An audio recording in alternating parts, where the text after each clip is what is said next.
ఆ పాపాలకి ఫలితం రోగాలు. ఆ రోగాలు కలిగి ఒక్కడే పడుకుని ఒంటి నిండా గొట్టాలు పెట్టినప్పుడు ఈశ్వరా తప్పైపోయింది నన్ను క్షమించంటాడు. అనుగ్రహించడం కోసం వచ్చాడు తప్ప ఎంతమందిని చంపేస్తాడు? మనుష్యుల యొక్క మనసుల్లో రాక్షసులు ఉంటే ఇప్పుడు ఆ రాక్షసుణ్ణి సంహరించాలంటే మనిషిని చంపేయాలి. అందుకని మనిషిని సంహరించకూడదు. అది సర్వోత్కృష్టమైనటువంటి శరీరం. ఈశ్వర సృష్టిలోనే మనుష్య శరీరం లాంటి శరీరం లేదు. జంతువునాం నరజన్మ దుర్లభం, చంపడం కుదరదు. అందుకని పాపములను క్షమించడానికి వచ్చింది అవతారం. అది వెంకటేశ్వరుడి గొప్పతనం. అందుకే వెంకటాద్రి గొప్పతనం ఏమిటి అంటే అటువంటి కొండ ఇంతకు పూర్వం లేదు, వెంకటేశ్వరుడి లాంటి అవతారం లేదు.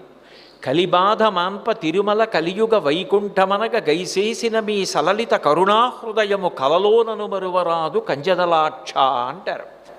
కలలో కూడా నీ కారుణ్యం మర్చిపోమయ్యా.